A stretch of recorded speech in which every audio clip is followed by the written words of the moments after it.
What's up, Ross, man? What's good with you, man? What's up? What's up, man? Is this Oh, thing on? oh yes, the mic is on, man. I can hear you loud and clear. As a matter of fact, super loud and clear. Um, we have a lot to talk about. Obviously, there's a paradigm shift in the entertainment world. Mm-hmm. Actually, a beautiful paradigm shift, to be honest with you. Frauds are getting Um, exposed. Frauds are getting exposed. A lot of people are being put on notice. Let's start off with Kendrick and Drake, man. K. Dot versus Drizzy. Mm-hmm. Damn versus Take Care. Melodies, pop star versus conscious rapper. What Bars. is your take on this overall synopsis of the back and forth of this beef? My take. Okay, I'm gonna give you just my hip hop hat take. Then I'm gonna give you my deeper dive. Mm-hmm. If you don't mind. Yeah, So go just ahead. my hip hop. Just put on my hip hop hat take. I feel that this beef has exposed a lot of things. Hmm. It exposed that in the black community, pedophilia is not really a big thing. Hmm. People care more about their favorite artist than they do pedophilia. Damn. I feel it shows emotionally where most black men are. They don't deal rationally anymore. It's Mm-hmm. emotional. Mm-hmm. Meet the Grams did it hit with a lot of men because they took it personally Mm-hmm. because he was talking about his father not being there. Mm-hmm. They took that truth personally. So that's why they're like, oh, Meet the Grams, that shit was wet. Like, no, it was great. You got caught up in your feelings Mm-hmm. because you probably not the father you supposed to be, or your father wasn't the man he's supposed to be to you. So you took that as a personal attack. Mm-hmm. Because there's no way you're saying any other disc was better than Meet the Grams. Mm-hmm. Meet the Grams it set a new bar on how to diss people. We've never seen that before. We never Yep. seen somebody address somebody family member by family member. We never seen that. They're trying to act like that's normal. Now, that was the shit. Like no. You were condemned by that. Mm-hmm. Your heart was pricked.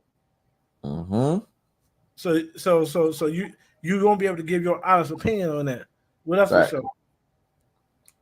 This battle has showed that there is a bias against West Coast rappers Mm-hmm. from the East Coast. There's a Yep. bias against them. Yep. And they never did accept Kendrick like that. They never did. But they went out their way to try to accept Drake. And now that Drake Mm-hmm. has lost, they're trying to discredit the beef. Facts. Like, man, when we think about it, the beef was corny, so it don't even matter who won. Hmm. If Kendrick was from New York, it wouldn't matter. Yep. If he was from New York, they wouldn't be saying this beef is corny. That's why Yep. sometimes New York people get on my nerves, man. Exactly. If shit ain't about them, or if they can't refer it back to them, then it's corny. Facts. Right, man? Y'all haven't been the center of hip hop in a long time, and it's because of that. Yep. It's because of that. Y'all not putting your best foot forward. Y'all sitting around saying who can y'all swagger jack that's the closest to New York? Yeah. Because New York been swagger jacking everybody for a long time now. Yeah. You know what I'm saying? Just look at their gang situation. They got in New York City, they got Chicago and Cali gangs. Yep.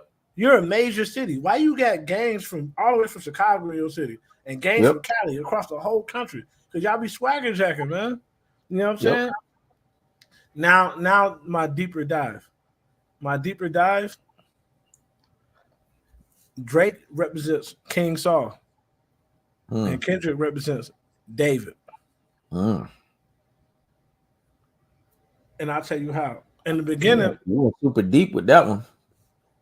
in the very beginning, King Saul was in an elevated position over King David. Mm-hmm. But if you realize one thing, King Saul was never the person that God wanted over his people.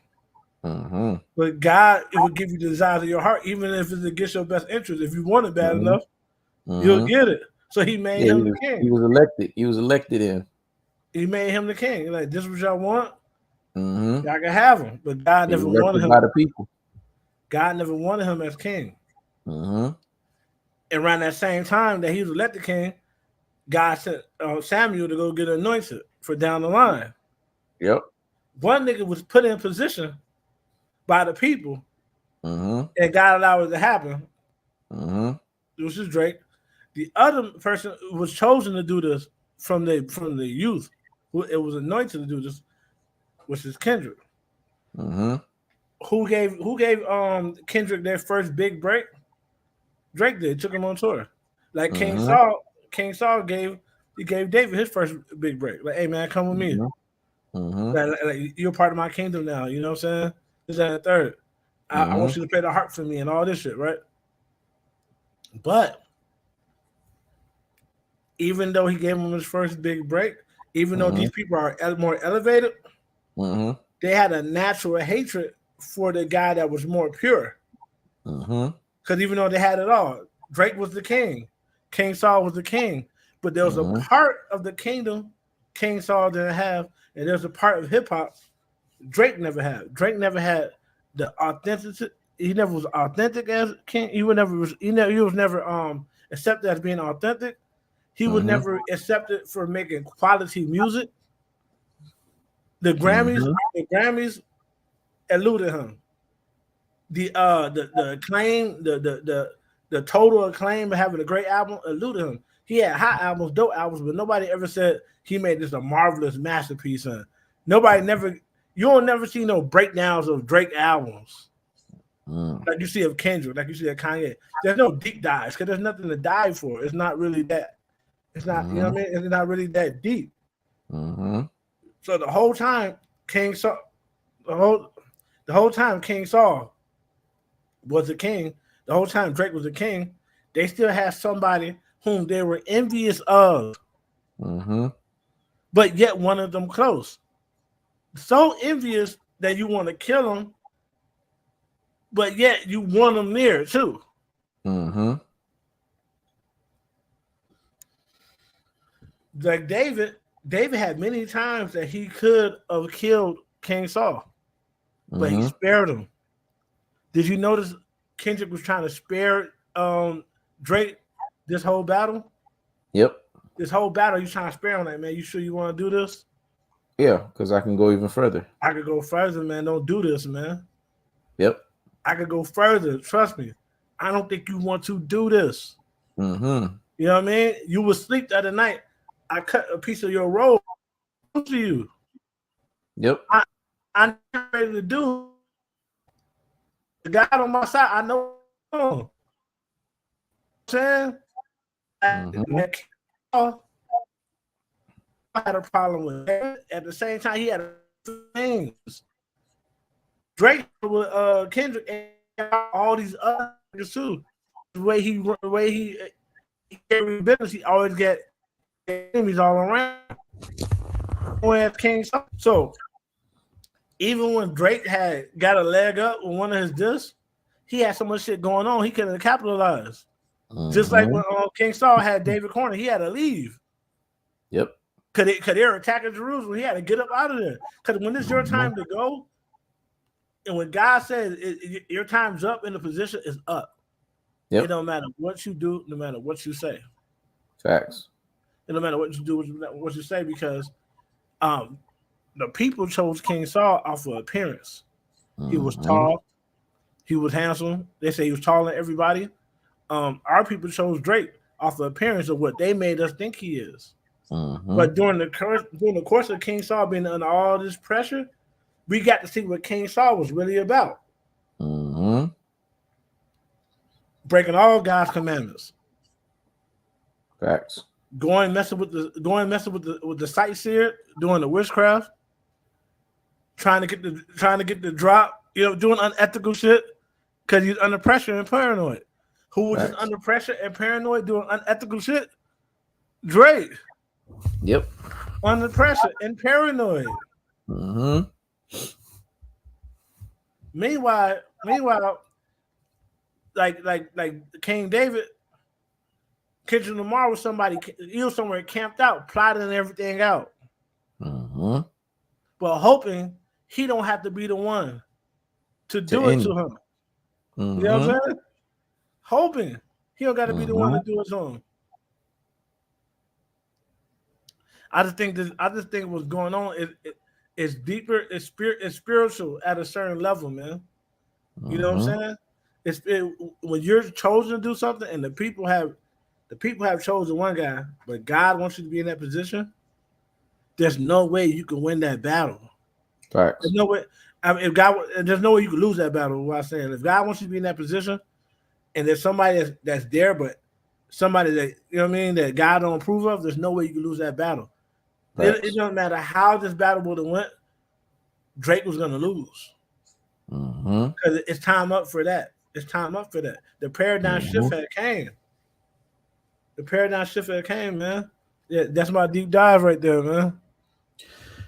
Wow, that was an impactful deep dive because you took it to a place that I didn't even think you were gonna take it, to be honest with you. So I'm glad you took it there. The thing about Kendrick and Drake's situation is as simple as this. A lot of men, and this is why in today's world we've cultivated a lot of what we call manginas, men that give the similitude of men, but they lack the fullness thereof. Really, they're just walking around with their penis turned upside down, or basically turned in an opposite position, which then turns into a vagina. So they have what's called manginas. When you have something like that and you actually go up against a guy who actually has something in between his legs, you're supposed to gracefully bow out. Mm-hmm. Breaking news, we found out that J. Cole didn't actually dismiss himself from the beef. He got wise counsel to dismiss himself from the beef. And the wise counsel he got was from Schoolboy Q, which was smart on his part to do that. Because the move that he made, I was like, that move is too wise for him in terms of the generation that he's in, the age group that he's in, and where he's at stature wise. Right. Because of the shots that he took initially and then to pull it back, it didn't seem like he was going to pull himself away from that. So someone intervened, stepped in, and gave him wise counsel that caused him to pull away. And that person that did that was Schoolboy Q. And that was smart on his part because, like I've been saying, he knew that he was a tier below Kendrick. Mm-hmm. And deep down, he realized that, you know what? I'm not as big as Drake. And to be honest with you, I'm gonna take more of a massive blow if I lose this battle. So let me just gracefully bow out completely. And he got the wise counsel to do that. A lot of people, question his masculinity. It was like, well, you this, and then you pull it back. But I look at it in the overall grand scheme of things that it was a wise choice that he listened to the counsel because now he could sleep well at night. Like he Mm-hmm. could really sleep well at night knowing that he doesn't have this kind of loss on his fucking resume. Don't get me wrong. Bowing out is not ever tolerated. If you step into a fight, you're supposed to end the fight. I agree with anyone that says that, even including yourself when you said it. Right. So I want to make that very clear. I agree that you're supposed to, hey, you stepped in, you're supposed to finish. There's Right. no ifs, ands, or buts about that. So I'm not disagreeing with that. But I also look at it as when you see that you are overly matched at some point in the battle, at some point in the war, you need to know when enough is enough. And now that's when you need to start going back to negotiations, going back to talks, going back to see, how we can make things done. This is how they used to do it in the old wars. You know what I'm saying? A lot of the wars with King David, when he defeated armies, they would in the middle of the war, even though they still got decimated completely, in the middle of the wars, they were trying to see, well, how much gold we can give, or if we send this much of flocks or whatever, are we okay? They Mm-hmm. realized when they were overly matched, and there's nothing wrong with somebody realizing that. In J. Cole's position, he did it before he said too much, Because if he would have done the 7 Mile and then he would have turned around and did something else and then try to apologize, then Kendrick would have been like, nah, you stepped over a little bit too much to rescind. Right. So I'm still gonna get you. But he And, only and, did one and then he rescinded. and the thing about Kendrick did throw some shots at J. Cole. He ain't let him get away, but he didn't go. He didn't say anything personal. Exactly. He didn't go personal with J. Cole. Yeah, he let him breathe. So I don't know. It's better to bow out than to take the type of loss that Drake is taking, Yep. which I think, and which I think saves J. Cole's career, because J. Cole has always been touted as the guy that's just as good as Kendrick lyrically, but we would have found all that to be false had he continued on the path he was going. Facts. Because Kendrick is operating at a different level. They said he recorded all of his disses in one day, and he just tweaked them, depending on what Drake said. But he did all that shit in one day. So you do all that in one day. That means you could battle all year long if you're doing shit like that in one day. Yep. And these are career-ending disses, and he survived a career-ending diss. Most people not surviving Family Matters. Exactly. They're not surviving. Most of these. Hold on, let me go charge my phone while you keep talking. Most of these lame rappers ain't surviving push-ups. Like niggas like the Baby and these rappers who got the same flow for every song, they're not getting past push-ups, let alone Family Matters. Kendrick came out of nowhere, stepped on Family Matters, treated like it was a shit. So the way I look at it, Drake never had a chance. And I told people this back in 2016. I said, if Drake battles Kendrick has the possibility to end his career. Because people don't realize how much Drake ain't what they think he is. Kendrick battling Drake is what the NBA Finals would have looked like if Kobe would have played against LeBron those 2 years. Yep. In 09 and 02. This is what the finals would look like. A straight decimation. Yep. It's interesting you said that, because what people don't realize is a lot of people put in their minds that when Kendrick went after Drake and he said what he said, when he went after Drake, they thought it was basically a lot of rappers already went after Drake. And that's why he responded. And he basically said, this ain't 20 versus 1. It's 1 versus 20 if I got to smack niggas that right with you. Right. So basically he's rescinding the whole idea of it's the whole rap game against you. Right. What he's basically throwing it back at is, I have to deal with you and I have to deal with your ghostwriters, but I'm so creative that I can lap you and your ghostwriters at the same time. Right. So don't try to make it sound like it's the whole industry versus you. No, this is me and you. Right. And then the other one that I liked that was so lethal. And I think that one was my favorite one of them all, was when he said, fuck all that pushing P. Let me see you push a T. That had so much impact behind it, because what it was basically saying was, you already suffered your loss from him, but now I'm coming back to double the loss on you, and then I'm coming back to finalize his loss on you and make his loss stick. Because people think when Drake lost to Kendrick, he just lost to Kendrick. Actually, Kendrick's defeat of Drake is a double loss, because he highlighted the Pusha T's loss, and then he took Pusha T's loss and then basically added into Pusha T's win and added into his win to show that you lost twice. And now, since the Pusha T loss didn't stick, according to everybody in the entertainment industry, I'm here to make it stick Right. because I'm the one that's going to hand you that final L. Pusha T's loss was like they met after school in an alley, and it was just a couple of niggas back there that seen him get whooped. Mm-hmm. The Kendrick loss is Kendrick beat the shit out of him at lunch in front of Yep. everybody. Yep. And you know that's the worst place to take an L is at lunch, nigga. Yep. Because everybody's there. Everybody's there. You know what I'm saying? Everybody's there to just see it and experience it first. Yeah. Pusha T, And there's nothing you could do once you take a L like that. nothing you could do. And hold your head down in shame. Or try to get your face back. But if you got whooped a certain way, you might not want to try to get your face back. You might be really legit scared of this nigga. You know what I'm saying? Yeah. Yeah. Hey, he really living up to his boogeyman persona. That Meet the Oh yeah. Grounds.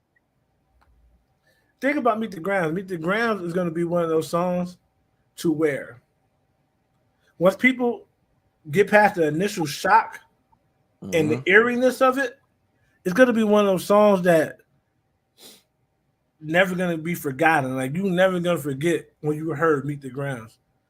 Yeah. Like, you know what I'm saying? And then it's gonna be something that because once they get past that, now they can listen to it comfortably. A lot of people, to be honest, they ain't as tough as they portray themselves to be. If you Yep. listen, if you watch the reviews, the niggas was shit listening to that shit. Mm-hmm. Cause I think a lot of them they were being condemned. I keep telling people this battle ain't just a battle between two different men. This is a Mm-hmm. battle. This is a battle between two different types of men Mm-hmm. in the black community. Facts.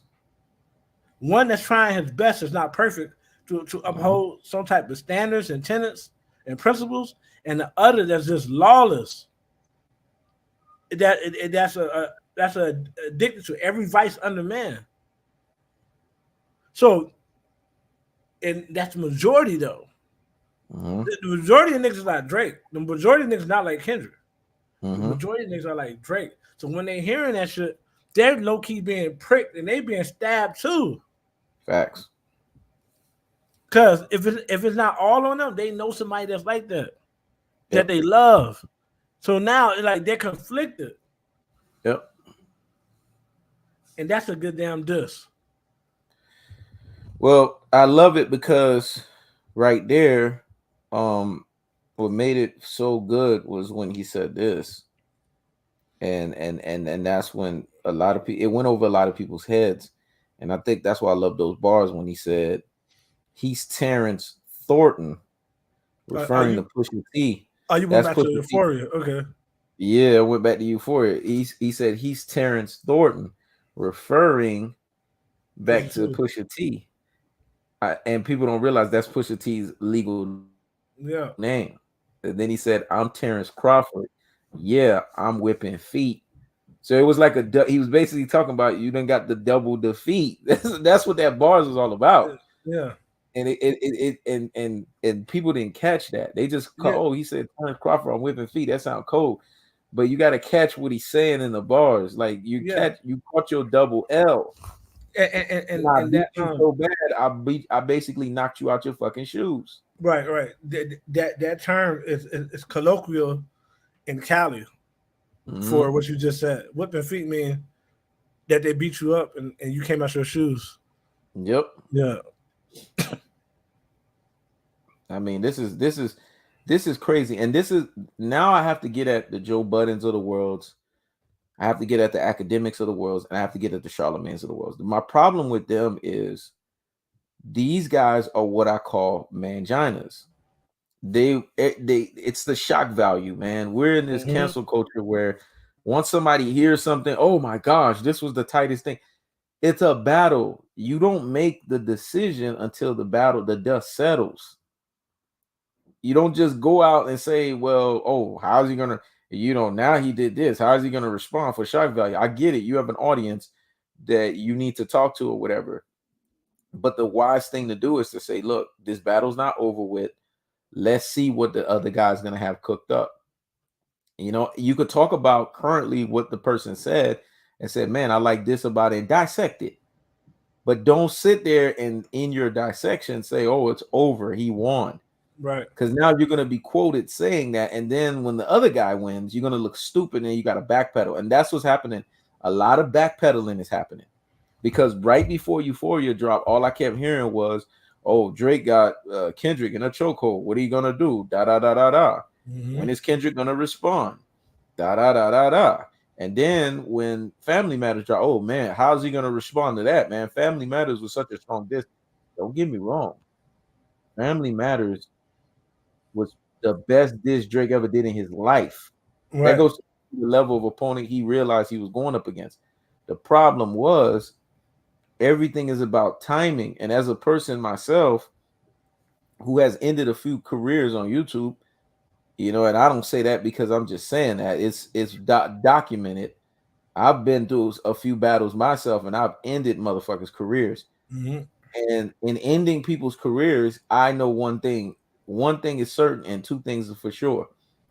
You either 8 Mile them and bring out your best shit out the gate, respecting your level of opponent, or you strategically bring out something that's compelling enough to where you bring out the bait, and then once you bring out the bait strategically enough to get them in, then you save your extra napalm for the time things start ramping up. Mm-hmm. That's what Drake should have done. Family Matters should have been out the gate. Out the fucking gate. It should have been out the gate. Mm-hmm. So when he sat there and put, you know, tailor-made freestyle, I was like, okay, this is weak. This ain't gonna fly. Yeah. Because out the gate, when Kendrick threw like that, and that was a feature that he was on with Future and Rick Ross and them, he was sending shots like, I'm coming for everybody's head. Right. And when you see somebody basically coming at you that way, your initial impression is supposed to be, okay, let me go into the lab. Let me shut everything down. Let me go in battle mode. Because now this dude is preparing to basically hit that button, that nuclear bomb button. Mm-hmm. So let me go out there and show him I got nukes too. Respect the level of competition that's in front of you. The level of competition that was in front of you was Kendrick, the greatest MC of this generation. Right. Respect the level. So Family Matters should have been dropped in the place of push-ups. It should have been dropped in the place. In the place of Taylor Made. Taylor Made should have never been made. It should have been dropped in the place of that. And Taylor Made Freestyle should have never been dropped. Never. I don't. In any moment of the battle, Taylor Made Freestyle should have never been dropped. This is what I would have dropped. I would have dropped Family Matters, and then I would have dropped Push-Ups after Family Matters, because Push-Ups was his second best shit, and it was really good. And it was basically a pro Drake type of diss because it had massive punchlines in it. Mm-hmm.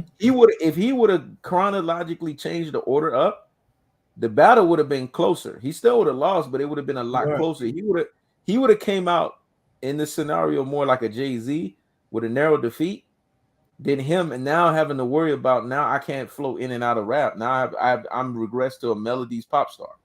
Right. That's why I said Drake is King Saul. But you want to know why he did Taylor Made?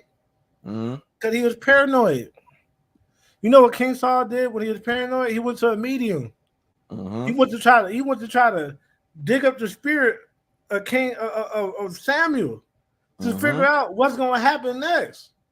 So Kendrick had this dude so paranoid, he started projecting things about himself through Pac and through Snoop. Yep. He had Pac saying, "Yeah, I know all you're gonna do is try to say I like girls and blah blah blah da da da." Like he went through a medium and went in, use the spirit. Yep. Because he paranoid. Yep. And when he started doing that, I knew he was losing because he caught himself trying to get ahead of things. But only a pedophile would try to get ahead of some shit like that. If you're not a pedophile, you don't even know somebody even gonna say some shit like that about you. That'll come as a surprise. You want to be saying, "I know you probably gonna call me a pedophile." I don't know. People don't think that way. Can't nobody call me no pedophile. I ain't in those type of predicaments. So Exactly. that's the last Me thing either. somebody can call me. I'm not Yep. gonna be like if me and you get into a thing where we're going back and forth on YouTube. I'm not gonna be like, yeah, I know on this next video that nigga he knows probably gonna call me a pedophile, but it's not true. Yeah. Yeah. No, because ain't Exactly. no way in hell you can call me no pedophile. You know Nope. what I'm saying? Nope. And Like, vice versa. right. So you saying that that's on your mind and you're this. That's why I knew he didn't stand a chance. So he's too reactive and he's too paranoid. Yeah. And he should have been proactive because again, you have to when you're going to battle against somebody, you have to understand your opponent. And then when you understand your opponent, you can strategically break them down with the intel you have against your opponent. Mm-hmm. Because that's how you beat people. You have to be able to paint the picture and you have to create the narrative, even if it's lies.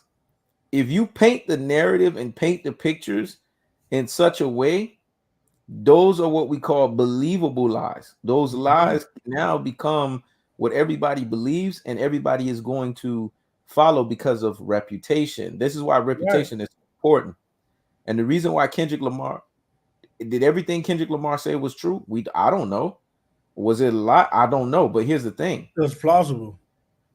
The reason why Kendrick Lamar is getting the credibility of what he's saying as opposed to Drake, this goes back to the reputation thing that I always tell people. Reputation is everything. Guard it with your life. Right. Kendrick Lamar's reputation has always been above board. So Mm-hmm. if he says something, it comes across believable. Drake's reputation has been questionable from ghostwriters to females to this to that. So anything he said, even if he's telling the truth, it's Right. automatically being questioned. Right. And that's the reason why I say you have to question the integrity of a Drake fan because the average man looking at this will have a kind of repulsion to Drake. Mm-hmm. Because not only is Kendrick saying this, but we're seeing this in your personal life. Mm-hmm. Any nigga at this point still saying, like, nah, that's cap. That girl's really 17. And 17 is Mm-hmm. technically legal. When you're laying down with people who you could technically get away with having sex with, you got a problem, man.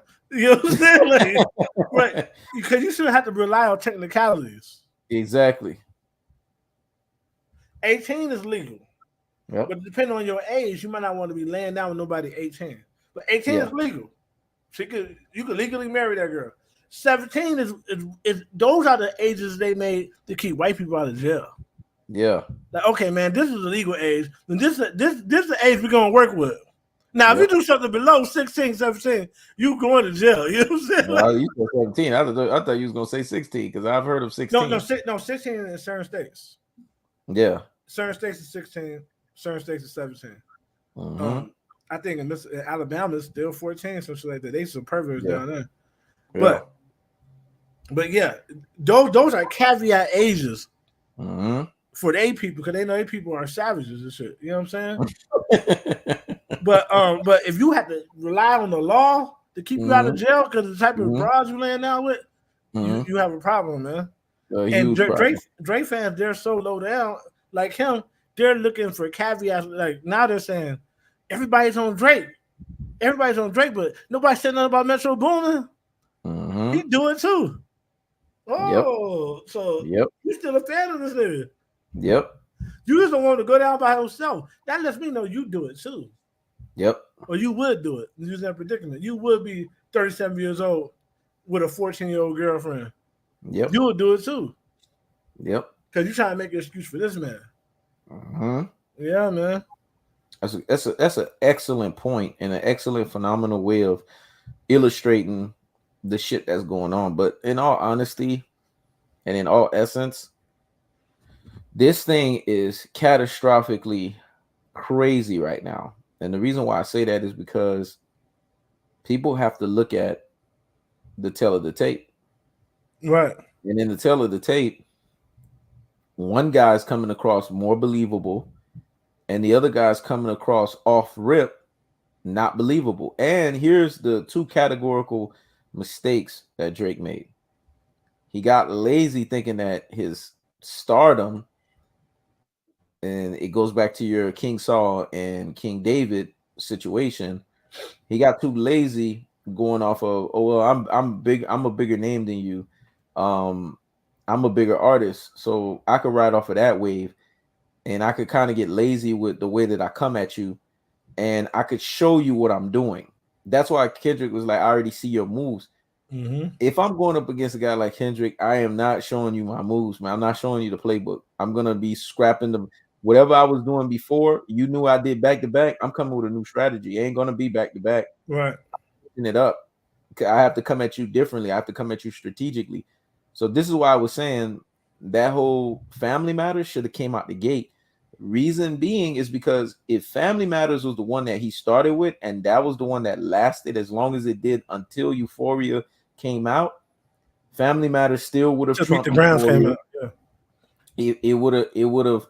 It would have still trumped Euphoria. It would have still trumped um 616 in LA, and it would have took finally for Meet the Grams to come out, for Meet the Grams to unseat it, but it would have to take 3 to unseat Family Matters, because that's how strong Family Matters was. But he didn't Mm-hmm. do it the right way, man. He wasn't strategic about it. Like sometimes you have to be strategic. The reason why Takeover was so profound was because even though he just did like maybe 2 or 3 bars at Nas, it was still so lethal Mm-hmm. and it hit so hard. So that's why it had the lasting power that it did. When you come in at somebody, Jay had enough respect, even though he threw a few bars at Nas, he had enough respect to throw some of the most visceral bars at him. Mm-hmm. When you know the level of opposition and opponent you're facing, you have to know the level and you have to match the level. You can't come in there lazy. And then the other categorical error that he did was your your your reputation is already in question, and you're Mm-hmm. going up against a guy whose reputation is not in question. So if you're going to take personal jabs at him off of shit that he's really not in question over, you are actually in a losing position. You're not going to win that, because through public opinion, your personal life is already in question. His is not. So Yep. that was another categorical error. He shouldn't have went that route, because he's not going to win that. And another thing, Kendrick went the route of you're a visitor to this culture and you don't really Mm-hmm. understand it, and you're basically misappropriating it. And this how I knew Drake, either somebody's writing all his lyrics or he's not very bright.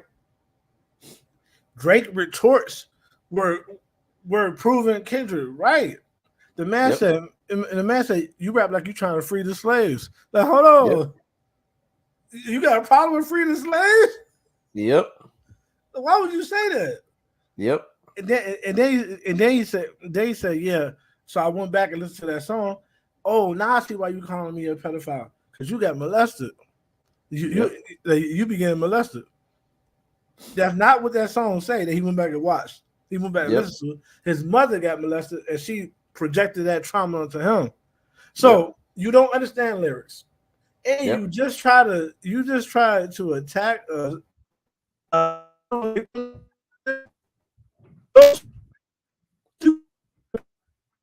We do that. Ethical. Yep. Even though you can't do that in the Me Too era, so what's up, Oxford? It's like he was out of touch when Kendrick put the pressure on for him to have to actually show he understands black culture. He was so out of touch, man. If you listen to his retorts, there was some out of pocket shit being said. Mm-hmm. You're right. And the other thing too that really messed the battle up was the fact that he actually sat there in the battle and thought that he could just finagle his way through just his namesake. You can't do that, man, when you're going up against a guy that's that diabolical. He's going to use everything against you. And what people don't realize, I know a lot of people always say, well, he used Drake's style against him. Yeah, he did the back to back and the timestamp. He did do that. He did use those against him. But he also used another strategy that no one is talking about. And I'll be the first one to talk about. He used the 50 Cent strategy. He stepped on the guy while the guy was having his momentum. That's what 50 Cent did to Ja Rule. Ja Rule, while he was having his momentum, he stepped on him. He stepped on the momentum. He knows in war, when you step on someone's momentum, you know that person's momentum is going to transfer to your momentum. Floyd did that to Oscar De La Hoya. When you step on someone's momentum, I'm going to say it again, it's going to transfer to your momentum. So that's what he did. He stepped on his momentum. And you could see that very clear when he dropped Meet the Grams, not even an hour later. Right. After Family Matters dropped. That was the momentum dropper. That was the momentum killer right there. Because no one's talking about Family Matters. Right. At all. Nobody's talking about it. Yep. And you know, this is just, it's a bad look altogether. Because in the beginning of the beef, when after Drake finally retorted, he was like, "Where you at? Where you at? Where Kendrick at? Where Kendrick at? Blah blah blah blah blah." So he went from where Kendrick at, drop. He went from saying that to saying, "Man, I don't care if you drop 30 more times, man. All you doing is dropping when I drop. I know you're gonna drop when I drop." He went from telling him to drop to try to beg him not to drop to saying, "You know what, man? This ain't even worth it, man. I'm going on vacation." Yep. All this shit happened in a week. Yep. We ain't never seen them turn around like this in no battle. Yep. All this shit happened in a week, and everybody's playing it. You can't escape. They can't play the what's the name this. If they could, they would. They can't play Meet the Grams. It's too dark. It's Meet the Grams too dark. But if they play Meet the Grams, you'll start seeing mass pedophile arrests, niggas whipping pedophiles in the street and shit. You know what I'm saying? Like, but like that, it's only getting played like that because it's upbeat. But if you listen to the words, you realize, damn, this nigga is getting cooked. You know what I'm saying? And that's why, you know, there was people out there trying to say that the whole UMG Zoom meeting where UMG was meeting with everyone to basically try to figure out a way to strategically save Drake, but then also tell Kendrick, hey, pump the brakes. But Kendrick was like, I'm not letting up. There was people that actually was coming out, and I'm sure they were Drake zealots saying that's not true. But if it's not true, why would Russell Simmons 3 or 4 days later, people forget Russell Simmons said this, 3 or 4 days later, Russell Simmons comes out and says he's afraid of Kendrick Lamar's life after the Drake diss. No one talks about that. Right. But I saw that, and I'm like, why is Russell Simmons, this guy right here is a powerhouse in the music industry. If there's someone who has inside information, it is him. Even being in Bali, wherever the hell he's at, hiding from his whole Diddy allegations and shit. Right. Because that's why he's over there. People forget that shit. Right. Unlike Diddy and R. Kelly and them, he was smart enough to say, fuck the US. I'm going somewhere else. And I'm avoiding all this bullshit, right? So he's a powerhouse. Right. Still is a powerhouse. Not was, still is, because press 3 if you agree. Press 3 if you agree. He has inside information, and I'm sure he's very connected in the industry. So why would he come out of his own mouth and say, I'm afraid for Kendrick Lamar's life? That means he knows that the powers that be are going to try to do something to come after Kendrick because of the fact that they basically ended their biggest cash cow. Not only that, you know what else they did? You know what else he did? He put a spotlight, a global spotlight, because these songs are global. They're not just the top 100 on Spotify, Apple Music. They're the top in the world, like the top 10 in the world, these disses. He put pedophilia on a global level. Yep. And having people make fun of it. See, the U.S. has been leading a campaign to legalize pedophilia. They've been trying to add the P. They've been trying to add the P under LGBT. Mm-hmm. They're trying to make that a thing. Yep. Why you think they're exposed to so many women teachers being pedophiles? But when they write it up in the actual news clip, it says older age women had inappropriate relationship with boy. Underage women have been having too much sex with a grown woman and a boy don't have sex. Facts. One person is molesting the other. Yep. That's abuse. That's Yep. sexual assault. A grown Yep. woman can't have sex with no young man. They're not Yep. having sex. You know what I mean? Yep. Yep. But they word it like that. Why? To get you to accept it. Mm-hmm. Kendrick is diametrically opposed to what the oligarchy is trying to push. Mm-hmm. First of all, he represents something they don't want. One man, one wife, children. They don't want black families like that. They want Mm-mm. bisexual men, gay men, Mm-hmm. bisexual women, gay women. And if you were together some type of weird way to where the man and like the woman, and the woman and like the man, and y'all had a kid that way. Mm-hmm. They don't want no regular black relationships. Mm-hmm. Kendrick is diametrically opposed to everything the powers that be wants. And him calling out this pedophilia shit. But why you think out of all people, why do he give a fuck about it? Because he a pedophile too. And he Mm-hmm. knows what happens when you call out pedophiles in Hollywood. He knows.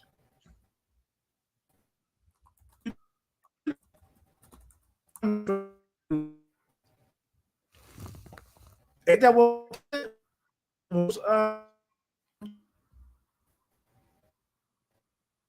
that same suspect? You know what I'm saying? Yeah, meet the ground, the brother. It opened my eyes. So how many people can't separate their personal feelings for a big picture? A lot of niggas was mad at Meet the Grams because they know somehow, some way, that song offends them personally. Mm-hmm. Either they sleeping with young bras they ain't got to been sleeping with, they a deadbeat dad themselves, or they was raised by a deadbeat dad. But all because you was raised by a deadbeat dad, I mean you supposed to take on that man's shame.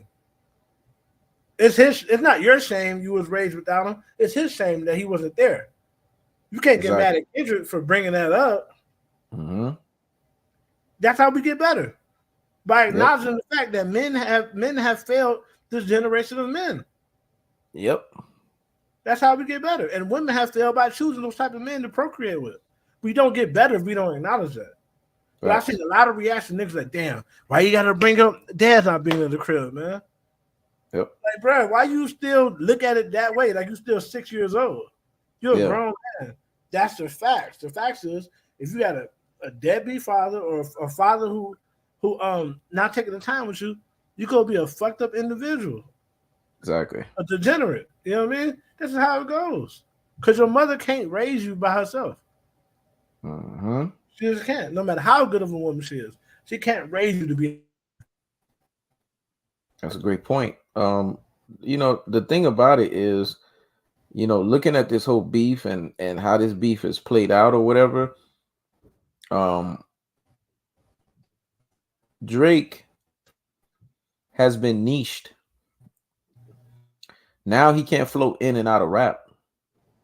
He's Mm-hmm. niched to the point to where now he's a melodies pop star. If anything, what he needs to be focusing on right now is just making hits. And this is another categorical error that he made in that battle. Stick to what you do best. How are you gonna let another guy outdo what you do best? You're a hit maker. He goes and he drops a bop, not like us. Come back with the greatest hit of your life. You're a hit maker. But then you make the categorical error of trying to now do another version of what he did, which is the Heart Part 5. You're trying to add another installation of it with Heart Part 6. That tells you he was living rent free in your head and smoking up all the trees and basically living in the fucking AC room. Like, you're the ultimate hit maker. If he goes to the charts, no one out charts you. So Facts. go and do a fucking hit. Yep. Like I don't. And this is, and I wanted to say this real quick. I think the reason why he didn't think that strategy is because the Not Like Us was the nail in the coffin, and I think it put him in a mental state of mental psychosis to where he was so mentally disturbed by all of the shots that he couldn't even think straight to even think to do that. Yeah. Because against a lesser opponent, he would have had the wisdom to do it. I'm gonna tell you something. Kendrick Lamar. Well, Drake put himself in a precarious situation. Kendrick Lamar leaned on the precarious situation Drake has put himself in by being a degenerate. Because the things that Kendrick Lamar is saying are true, I believe they're all true. Yeah. And he knows they're true. He can't carry on like the average person. If somebody said you're a thief and you be stealing out the liquor store, you might not even address that. Cause nigga, I ain't stole shit. I ain't stole shit. I was 10 years old last time I stole something. I stole Exactly. Snickers. You know what I'm talking about. But if you currently are a thief and you currently been getting kicked out of Walmart for stealing, you might feel you need to address that. But guess what that does? That puts you on the defense, not the offense. Yep. So do you know how hard it is to make a hit record when you defending yourself from pedophilia? You can't do it. Can't do it. Kendrick put him in a bad predicament, man. Yep. But ultimately, it's his own undoing. Because you 31 years old, you had a 13-year-old text buddy. Let's say he never touched that girl from Stranger Things. That is grooming behavior. A 31-year-old man should not have no 13-year-old friend, man. Exactly. This ain't your cousin, ain't your nephew, it ain't your niece. Yep. This is a stranger. No pun intended. Yep. She said they text every day. You texted her to make sure you're in the loop so the time she turned 18, you gonna crack. That's sick. Even if she is legal, the fact that you grooming her to like you while she a kid, that's despicable, man. And it's because of shit like that he has something is categorically wrong with that. Because it's things like that he has to address. He has to stop, get on the defense and address those things because there's validity to them. There's plausible. It's plausible. It's plausible you could be getting into human trafficking. Why you got two people in OVO that you hang with every day that get human trafficking charges? Everything about you is suspect. It's plausible that you're a culture vulture and a colonizer because you have went to every major city in America and you have changed your style every time. Let's be honest. We got all this music from Drake, but none of us even know who Drake really is. We don't know. We do. We do know who he is. No, we don't know anything about his. We don't know anything about who he is. We know about his character. We don't know anything about how he was raised. Not through the music. We don't know what it's like for him to grow up with a Jewish mom and a black dad that was absent. You don't really get into that. All we know is what Drake thought he thought the black community was. But we know. You know how we know? Because Kendrick exposed it. All we got to do is listen to Euphoria. Yeah, I was talking about 16 LA, Meet the Grams. He exposed it. I'm talking about from his own catalog. We don't know shit about Drake. And typically, when you're dealing with somebody that you don't know anything about, but they always on the scene, that's some narcissist behavior. Because narcissists don't tell you shit about them. That you know what I mean? Not nothing real. They give you a persona, which they want you to think, but you'll never know nothing. Yeah, you'll never know nothing about them. But man, press 3 if y'all agree. Press 3 if you motherfucking agree, man. We got the cash apps up. Money sign that heat and that fire. Money sign Ace Money Chai. Donate to motivate. We appreciate any donations you guys can send to us, man. But back onto the topic at hand. I mean, clearly, he got exposed, and that's what was so beautiful about the Kendrick Lamar's disses after disses, because every diss that Kendrick Lamar sent was a more unmasking of his identity that he was trying to seal. He was trying to seal for the public. This is why it's very imperative when you're going up against a certain opponent, know the level of opposition you're going against and understand how you need to attack that opposition. Because you don't come out with Family Matters against the best rapper of this generation as your last assault. That needs to come out the gate, right? to send his attention that you're serious. Fact. And you need to get his serious attention.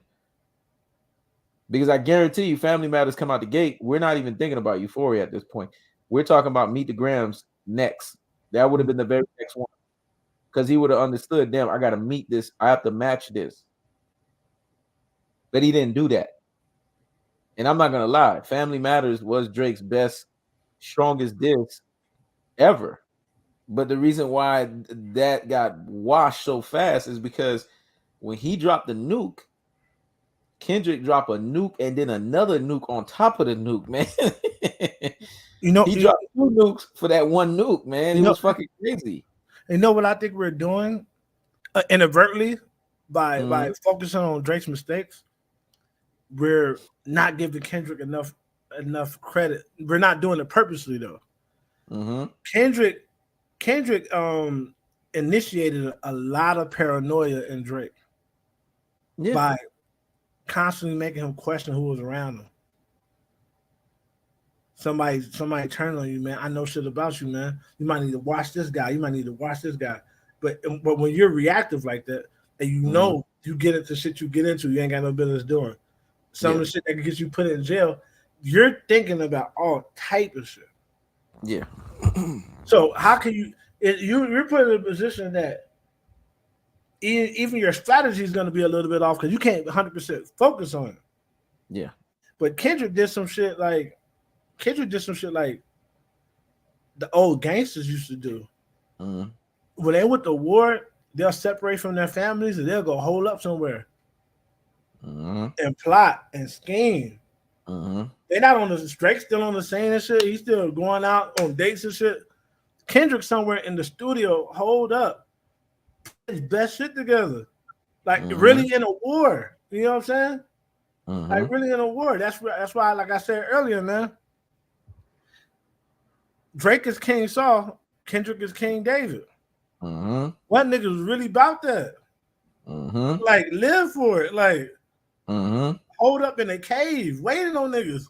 Like if one nigga try to live lavish and have all the proceeds that come with being royal, be a king, and try to be a warrior at the same time. You have to be a warrior when it's time to be a warrior, and be a king when it's time to be a king. You can't be both at the same time. You gotta know when to flip it on, flip it off. And Drake was more worried about what we were saying on social media than he was worried about Kendrick. He was replying for social media, but social media is not the culture. Black culture supersedes social media. So once black people put their foot down, it don't matter what social media is saying. Yeah. What's popular on social media can change overnight. Once black people say that shit ain't cool no more. That shit dead. And what Drake realized, black people just told Drake, what Kendrick initiated was, man, you in our community, the way you big dog in the community, that shit dead, man. Matter of fact, we don't even want to hear you say nigga no more. Yep. And here's the thing: after you drop that nuke that you just dropped, is a thing that other people need to realize as well too. The difference, the diametrical difference between Kendrick Lamar and Drake. Drake just realized that his fan base is predominantly women. Kendrick realized that his fan base is predominantly men, even though he has a lot of female fans. Reason why I'm saying this is because with the women you get the hits, but with the men you get the respect and you get the legacy. Because when it comes to hip hop beef, and it comes to rap battles and things of that nature, women don't decide those things. It's men that decides those things. They decide who wins and who loses. Right. And when everybody said Kendrick won, it's because the consensus of men said Kendrick Lamar won. Right. And that sticks. And that's what people need to realize. And you know what's crazy? Because of the nature of the allegations that's out there, Drake is even losing female friends. Of course. Cause And what you're gonna start seeing UMG and all of them doing is they're gonna start disassociating. They're not doing it right now because the hit hasn't been so profound yet. They're trying to see if he could rebound because they know they've made so much money off of him. But when the hit starts becoming more profound to their pockets, then that's when you're going to start seeing the people.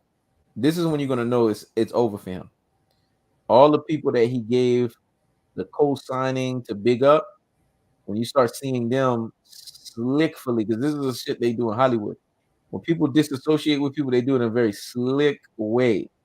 When you start seeing all of these slick disassociations from people that was associated and affiliated with him, that's when you know it's the end of the road for him.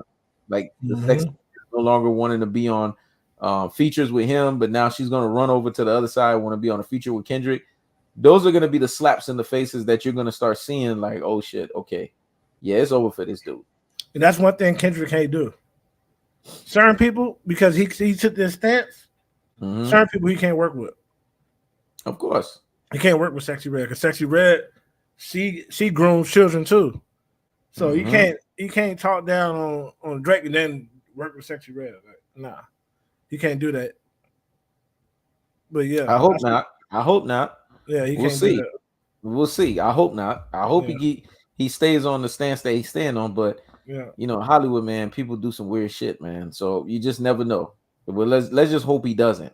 But I'm gonna tell you this much: what I think he can do moving forward to keep the momentum going is go on the Joe Budden podcast, go on academics, you know what I'm saying, podcast, go on Charlemagne's podcast, guys that are pro Drake, and sit right in their faces and have them kiss your ass because they were all of a sudden talking shit about you, and see how they fold and see how they turn coat and act like Drake don't even exist. That's what I would do. I wouldn't go to the places that already support me because they're gonna support me. I would go right there, sit in front of these fuckers, and then let them see how they backpedal. And you will see how all of these guys are gonna act like they're gonna say Drake who? They're gonna act like they didn't even fucking know Drake. And then the light skinned dude that you was saying on Joe Budden's podcast, that's having an aneurysm right now because of the whole battle. This shit exposed the type of people that are Drake fans, man. The type of people that are hardcore, the type of men that are hardcore Drake fans, they are suspect as fuck. Like now, not necessarily suspect like label men, but the way they handle themselves as men. Do you see these niggas crashing out over Drake? Yeah, they crashing and burning. Ma was acting like an 8-year-old kid. Yep. This nigga was making no sense at all. It was all emotions. I done had career-ending relationship arguments and didn't get that worked up. Yep. I'm talking about relationship-ending arguments. I know after we done talking, it's over with. I didn't get this worked up like these niggas getting worked up over Drake. Yep. I didn't feel that much emotion. I said, this shit don't make no sense, man. I will never get that worked up over a fucking rap beef, man. You gotta understand, Drake embodies. Yeah, but Drake embodies who they are as an individual. Drake being relevant represents them. So Drake being unrelevant, it's like they're losing out of themselves. So that's what they're ranting about. That's what they're going against. Because think about it, Drake says that he's the light-skinned Keith Sweat. What do you think he means when he says that? How many of those dudes are Keith Sweat versions, Keith Sweat iterations? He speaks to those individuals. You see what I'm saying? Right. So them losing out on Drake, it's like they're losing out on themselves. So they feeling some type of way, man. That's all that is, man. That's an explosion, man. Like exactly. Looking back, 10 years from now, he's gonna be embarrassed that he act like that. Yeah. He's gonna be embarrassed that he showed his ass like that. Yep. Because it's one thing to be emotional and to be making logical points, and you just worked up because somebody like talking over you, trying to talk over them. It's another thing to be on the verge of crying over a nigga that lost a battle, man. It doesn't matter who lost the battle, man. Life moves on. Right, that nigga on the verge. I mean, did me and you cry? Did me and you cry when Earl Smith lost? Nah, man, niggas ain't like it, but niggas had to deal with it. Like, fuck it. Yeah, we gotta deal with this shit. Yeah.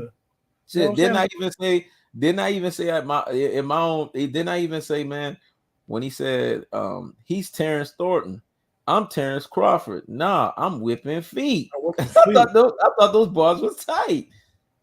That was some of the tightest bars I've heard in a long time because I got the full reference of it. Beat his ass so bad. That's a Cali reference. Beat his ass so bad, he knocked him out of his fucking shoes. Like, damn, it was tight.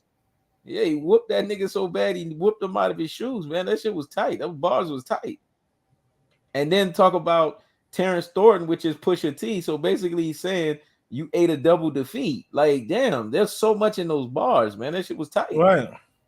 Like, you just have to respect, thought-provoking bars that when they're in front of you, man. Am I gonna get mad because he said Terrence Crawford, I'm whipping, and then I'll get in my feelings? No, we're not what's that dude's name? Something 720.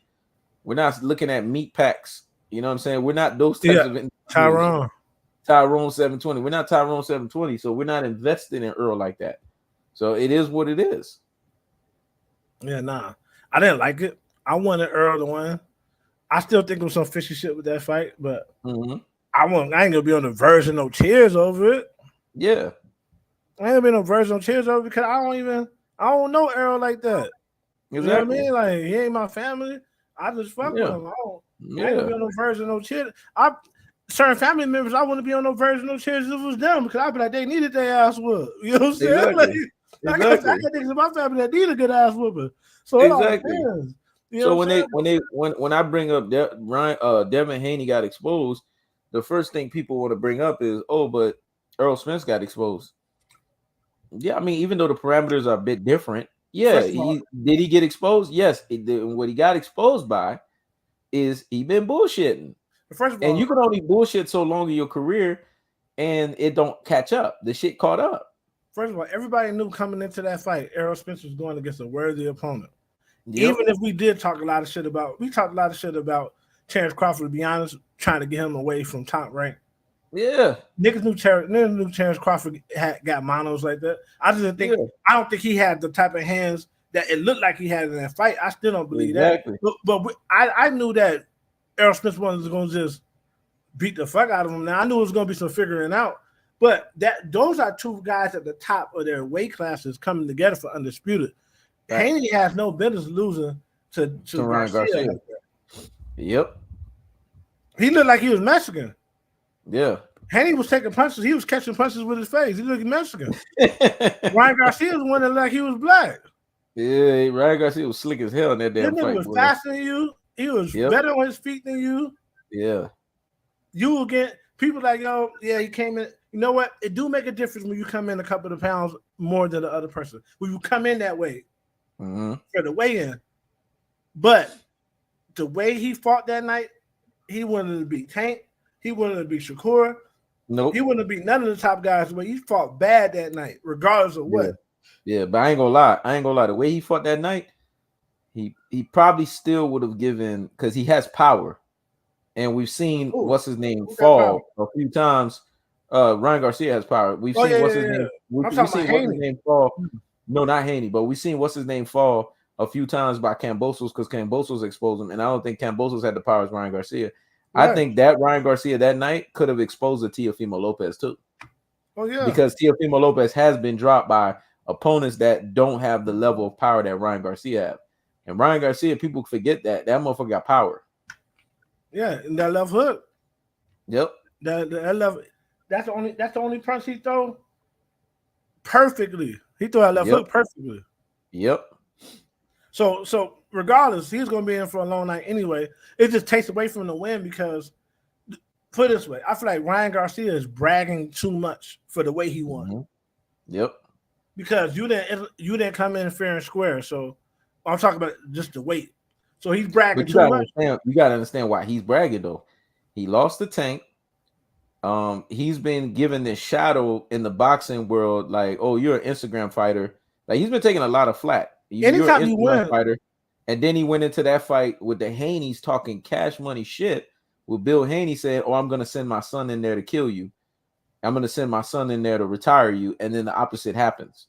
So yeah, after all of that trials and tribulations that he's gone through, I expected a dude like him to be talking Cash Money shit, doing rap songs and everything. Yeah, nah, he's doing too much. He's doing too much. To It's in brag his is one thing. nature to be What that way. the way he's doing it as if he did everything the right way. He didn't, but No, he still didn't. won though. But I don't care. No, this is the biggest win of his career. And let's be honest, yeah. some people, when they win on that magnitude, they go full out, man, because they don't know if they're gonna get. He won like he don't know if he's gonna get another one of those moments. Mm-hmm. So in his mind, he's like, "Fuck it, I'm just gonna celebrate this shit until the wheels fall off." But you know what? Guys like Devin Haney, when they get exposed, guys like Drake, when they get exposed, and that's what people need to understand. By a certain individual, those types of individuals need to do that rubbing in the face because they deserve that, man. I'm sorry, because those guys spent years. Yeah, those guys spent years being the way that they are. I mean, think about it. Bill Haney is the most annoying father, trainer, mentor. The level of disrespect he showed to the Mayweathers, the level of disrespect he showed over the years. So this rubbing in the face, it's a reap what you sow, because you spent years being that way to everyone else, throwing vitriol, talking shit this, talking shit that. So when you lose, God is always going to flip the way that you did it. He's going to flip it back to you in that fashion. So Ryan Garcia doing this was exactly the way it was supposed to happen. It's basically there's vitriol being spit right back in their face. Yeah, they reap what they sowed, man. They reap what they sowed. There was Cash Money about, well, we're on Tank's level. We beat Tank in sparring. Teofimo Lopez ain't nothing. We'll, we don't fight him. We won't fight him. We don't have to fight certain fighters because we have the belts. We can move how we want to move. And then Ryan Garcia comes out of nowhere. You think he's a cherry that you could beat because he has some mental issues. He looks like he may retire, and then he's the one that exposed you. So yeah, him talking that shit. You know what? If I was advising Ryan Garcia, because you know me, I love to rub shit in the motherfucker's face, I would tell Ryan Garcia, "You're not doing it enough. You need to do more, man." If I was you, but before we go further on this, I got to give you flowers on one thing. A couple of years back, you said Devin Haney's weakness is going to be Bill Haney. Appreciate that, man. You said that shit a couple of years back. Yeah, appreciate that. And man. that nigga was his weakness, man. He ain't have nothing to give. He ain't have nothing to tell this young man while he was getting the ass whoop of his life. Appreciate that, man. Like nothing. Yeah. I said, damn, this guy is not equipped to be a top-notch trainer. I saw that because of the day that he disrespected Senior. I was like, okay. Hey, and he did that shit publicly, ringside, while this man was like stuttering to get half of his words out. I was like, okay. First of all, God has this thing where he doesn't like when you disrespect your elders. That's a big Bible thing, man. You're supposed to respect your elders, man. So I knew he was cursed off the strength of that. Then I knew the extra curses was coming because there's such a thing called the Mayweather curse. It's something about when you speak against the Mayweathers publicly or you do something profoundly against them, you might as well just put an X on your forehead, you're cursed. Something's going to happen to you. It may not happen to you the next fight. It may not happen to you down the road, but down a few years later, something in your career is going to happen and you're going to realize it. And then Mayweather's always going to be right there in some way, some fashion to tell you, I told you so. Because Mayweather did it when he was right there talking with Bill Haney, and they was like, and Bill Haney was yelling at him or whatever. And then Mayweather said something along the lines, I'll paraphrase it, but every time I paraphrase something, you always have the actual wording. So you'll give me the actual wording when I paraphrase it. If I was training him that night, that wouldn't happen. That's like a I told you so, man. Mayweather always comes back to give his I told you so in different forms, man. He was trying to reason with Bill Haney, and Bill Haney thinks Got out of pocket. he thinks they're on the same level. Exactly. They're not. You're talking to Yeah, somebody who's forgotten more about boxing than you obviously know. You know what I'm exactly. saying? So they're not on the same level in any capacity. But he's talking to Floyd like they're on the same level. Then so Floyd's like, hey man, all bullshit aside, you need help? You need help? And then Haney said some shit like, when have I ever asked you for help? Well, I'd like to get help from you. He said, well, shit, you needed my help last night.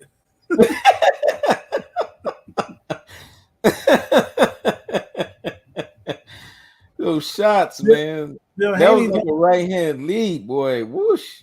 he don't humble himself, man. Yeah. You don't know more than Floyd. No, you Your don't. son could have really used Floyd in his corner that night. He could have really used that. He could have used Floyd even before that. Dismantling of Ryan Garcia would have never happened if Devin Haney would have. And this is where Devin Haney also gets blamed. When you know your father is fucking up as a trainer, that's when you as a man, because you're a man at that point, that's when you need to say, you know what, this is my career, and it's ultimately me that's going to get judged, even though you're the one running your mouth. I'm the one that's going to get judged on my career. Look, Dad, you're my father. I love you.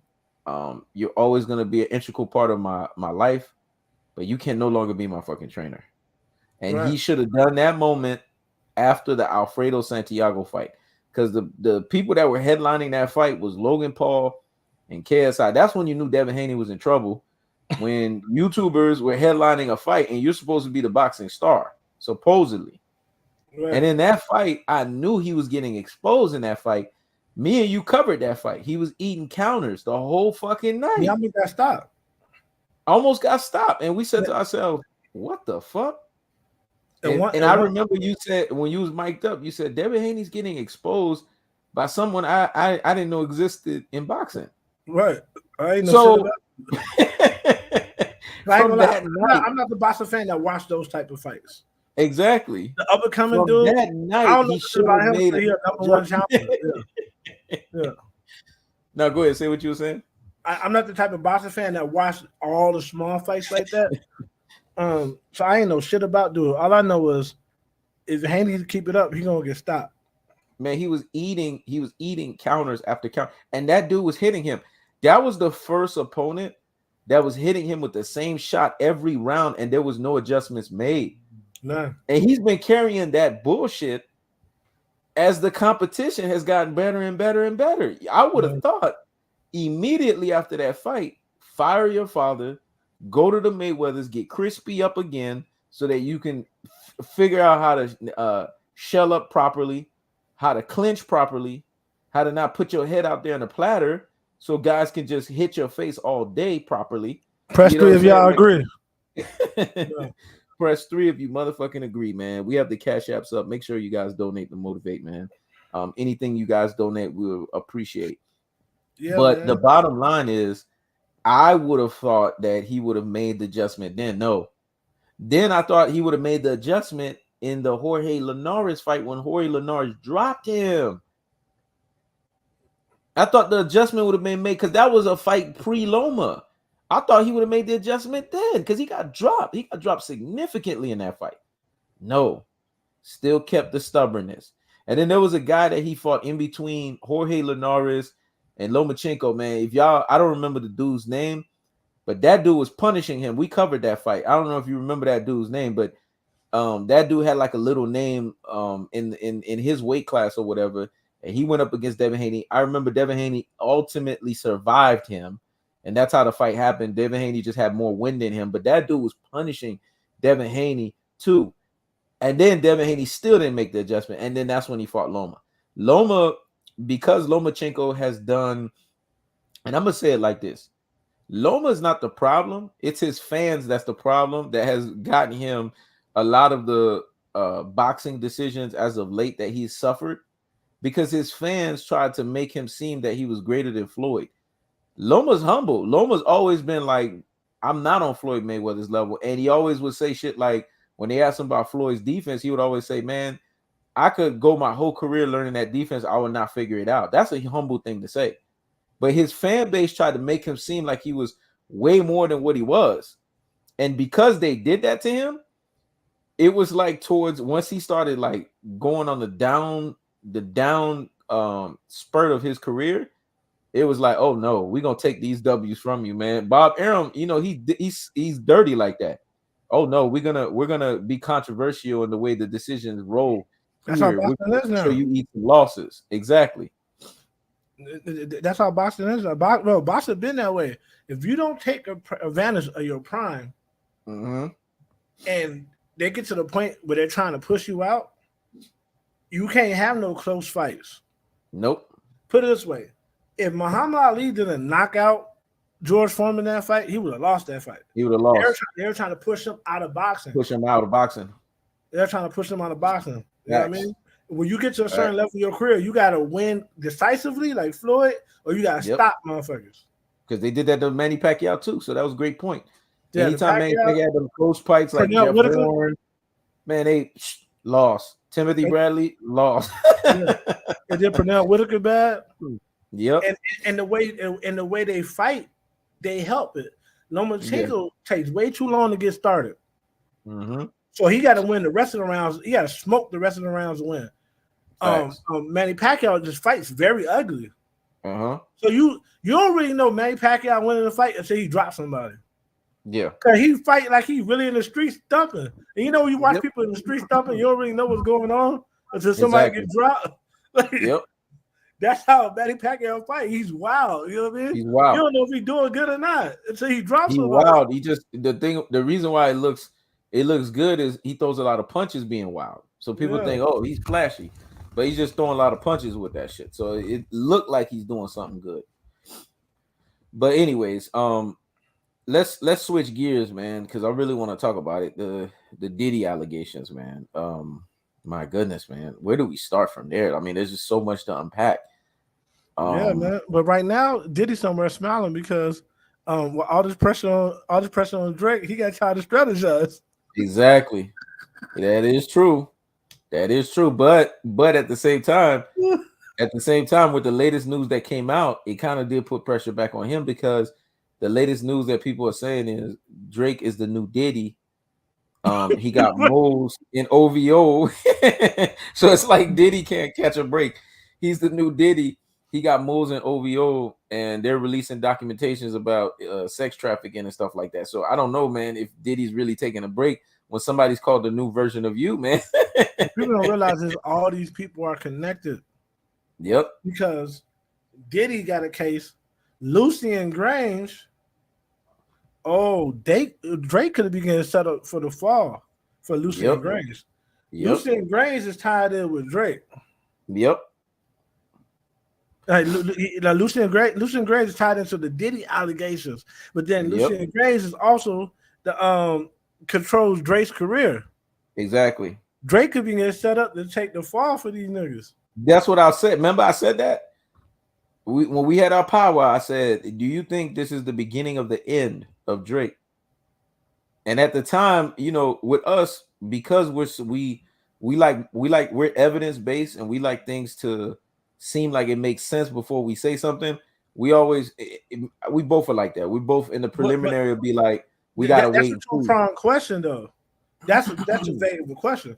It's just the end of her musically. I don't know. Time will tell. But I think it's deeper than music because of what Kendrick was able to expose with the pedophilia and all that. Because if that shit is true, he's going to go down not only musically, he's going to go down hard. Facts. But you asked that question before Kendrick started exposing all this shit. Musically is one thing. If they tie him into hardcore evidence of this shit that he's getting, these allegations, then that could be the end of him for sure. Yeah. No matter how big his hits are, he can make the greatest hits. Those hits are gonna become low budget videos. If those things stick, man, that's what it's gonna become. And I'm just being honest. So really, was it worth it taking on this battle? Was it really worth it? The thing about how things set up, man, whether he took this battle or not, the truth is going to eventually come to light. Everything just getting expedited now because if you notice, everything's moved faster now. Yeah, that's true. The days are faster now. Mm-hmm. It used to take years for somebody to get exposed in their Facts. career. Normally, they get exposed at the end of their career. Yeah. Nigga getting exposed in the beginning of their career, going to jail for their Or they're getting exposed in the prime of their career. in the prime of their career, going to jail for the rest of their life. Or they're getting exposed when they're at the top of their career, even though it may have been so many years later, they're getting exposed in the top of their career. Facts. So things are just moving faster and faster and faster. So man, it ain't no telling, man. I'll tell you this though. I wouldn't be surprised if Diddy actually, even though we all know he's dirty, but if he actually gets off, and I'll tell you why. There's too many people on Diddy's side that opposed Diddy that really was with the shit, but because things didn't go their way, now they saying they wasn't with it. So you think Drake's gonna be Diddy's sacrificial lamb to take the pressure away from Diddy? He would be Lucian's sacrificial lamb, okay. But they would be using Drake because Diddy probably know more, could bring more people down with him. He probably know more than Drake know. You know what I'm saying? But Diddy, he has too many people oppose him that was actually with everything. But now they know the climate we're in now, they know they could spin it. And if Diddy could prove that these people really Wellington participants, but their career never took off the way they wanted to, so now they doing this.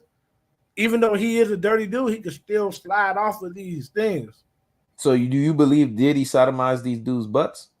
I believe Diddy did do that. I believe a lot of them wanted that. Because you got to think about something. There's two people wrong in this situation. And I'm not going to say, I'm going to say that, I ain't going to say me. If that man is a boss, if that man tell you, if you want to get here, you got to let me punish you tonight. Business-wise, business-wise, he's unethical because that's quid pro quid, right? He knows. That's what they call it, right? Quid pro quid, right? So he's unethical in that sense. But he's not raping you because you're allowing it to happen.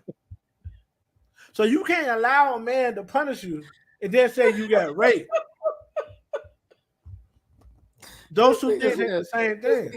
Punish, man. I'm sorry. I'm really. Well, I'm supposed to say something more explicit than that. I'll try to keep it PG as possible. You can't let no nigga punish you, and then you saying that he raped you. No, what he did was unethical, and people do that all the time, which is wrong. Quid pro quid. If you do this for me, I'll do this for you. Yeah. But he didn't tie you down. You came in there. You put your own pants down. Yeah. Where's the accountability in that? And you shouldn't be giving your butt to get punished. Now the young boys he was doing and was grooming up, he got to pay for that. Yeah, like Usher. Usher was 13 Usher, at the time.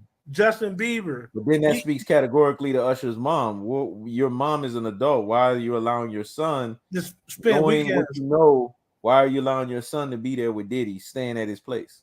Because she's coming out now, and I'm sitting there and I'm like, lady, you didn't know what the fuck was going on?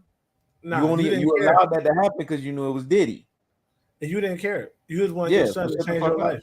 You didn't care if he got molested, you didn't care. You just wanted your son to change your life, and you knew Diddy could do that. And Usher, you're not an angel because you have now Justin Bieber. You know what happened to you, and then you're letting Justin Bieber have that happen to him. But aren't you a star in of yourself? You can bring him out yourself. Why you need to let him go and be around Diddy too? Like that just didn't make no fucking sense to me. And why you think it's so many people hush hush? See, Kendrick Lamar is an evil genius. He knows the powers that be, the big stars ain't gonna touch this because they all get into pedophilia. So what he did is he got some shit going on. And what he did is he used the fact that he owns his masters to do something Drake can't do. You know how when we do a video on PBC, if we don't do it in the right way, it'll get copyrighted. Facts. If we don't do a music video in the right way, it'll get copyrighted because Facts. UMG does the copyright, not the artist, the people Mm-hmm. who own it does it. But Yep. we us right now, we can play a whole song of Kendrick Lamar. This nothing will happen to his live stream because Mm-hmm. he took the copyright off. You could use Right. it. So all these people, all these content creators, he knew they wasn't gonna speak on it. He took the copyright off, so everybody covers it. Yep. And they're enthused to cover it because they know they're gonna get the money coming in. You know Yeah, what I'm because saying? the virality of it is gonna be sick. Right. Because you gotta think about it. This big of a battle, why you don't hear other people speaking on this? And everybody who's speaking on it, they all hush. Jay ain't You speaking have to on it. walk on eggshells. They have to walk on eggshells. They're not speaking on it. And the other people who are like B-level celebrities that come out and speak on it, guess what they're saying? This battle really was corny. It was corny, man. Like, it started to get too personal, with the allegations. Like everybody knows that doesn't happen in hip hop. Who is everybody? Exactly. I don't know that. Exactly. Now We've never had in the history of hip hop, we've never had a beef this detail oriented with songs after songs after song. So they've done something that is different. You would think universally all of the people that's involved in music would chime in, but you're right, they're not overwhelmingly chiming in like they did in the past, and that's because they have to walk on eggshells. Even the only person who's emboldened, and I honestly believe it's the Florida in that motherfucker to do that shit. The only motherfucker who should be walking on eggshells, but he's really not walking on eggshells, is Rick Ross. Rick Ross is just stunting all over this shit. But he ain't no angel. The motherfucker should be walking on eggshells, but he don't give a fuck because he got attacked, and now he's just taking shots. At the end of the day, he probably don't have that type of smut on his name. The pedophilia smut is a different type of smut. It's even worse than taking advantage of a girl when she's drunk, which is an SA. But doing it it's even that type of smut is ridiculous. So he probably feeling bolder, like shit. I ain't like this motherfucker. You know what I'm saying? Like, but there's a lot of people don't realize how prevalent this beef. If you wasn't on game, this beef should have opened to your eyes to how little the black community cares about pedophilia, and to how much the music industry thrives off of it. It's too many. This beef is too big for the Dr. Dre's not to be talking about it. You know what I'm saying? Like, where's these guys at? You know what I mean? Like where's these guys? I'm saying where's Nas? Where's these guys? And I'm not saying that they done it. I'm saying they know not to talk about it because they know the people they do business with do it. You know what I'm saying? Rick Ross got the reason why I say Rick Ross is really stunting and he shouldn't be stunting is this is the same motherfucker that said put Molly all in her champagne. She ain't even know it was me. I took her home. She ain't even know it was me. And I'm sitting there like, dude, you said that shit in the fucking song. And your ass is emboldened talking this shit. Like, I would shut the fuck up. That's what I'm saying. You know what's crazy? Me too. But you know why he is still feeling emboldened? It's because of the target, who he's talking about. If you get into Drake's lyrics, Drake done said so much questionable shit about kids, nigga. The nigga got he got one line saying, "I can't wait till she turn 18." This nigga got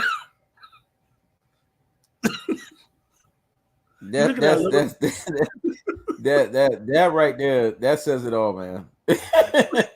He can't wait till these little bras turn 18. He got detailed conversations with a 13-year-old chick. He was 31 years old. You know what I'm saying? Yeah. Drake, see, when you know you're a pot, you could call the kettle black and the kettle Drake. You could still call that motherfucker black. Because it's crazy you said that. Because this dude I was talking to yesterday, we was at a Mexican restaurant, we was eating or whatever, and he was telling me, man, I'm beating this chick down. She 18. I said, you verify she was 18? He's like, yeah, man. You know, he's like, yeah, man. You taught me well. I saw her ID and everything. Okay, good. You gave me the license that she's verified 18. But then he was talking about when he was beating her in her walls, it was so loose. And I was like, at 18, usually that thing is tight and tender. That's like the prime time. And Bro. I said that means she was getting beaten in before then. Right. in her teens, like 16, 17. Like grown men. And then in the back of my mind, all I could think about is what kind of deranged motherfuckers was beating this girl down when she was 15, 16, 17. Because he kept telling me the walls was loose and she's 18. I'm like, what the fuck? These niggas, that's all I could think about. But I was also thinking that sickening thought that there was actually motherfuckers, and it's what I told him. I said there was motherfuckers your age doing this to her prior to her being 18, and then she came to you loose. And although we laughing about it, it's a sickening thing, man, to think about that shit. Right. I'm not out there doing shit like that. The pedophilia to me is not the funny part. That's not the funny part. The funny part to me is the fact that this nigga and his fan base have become so tone deaf, desensitized, to where they, instead of saying, yeah, Drake is a pervert, they got on Twitter and started looking for the other perverts. It say, see, it ain't that bad because Metro Boomin do it. Exactly. And Future was messing with this girl. Like, bro, so you mean tell me blame?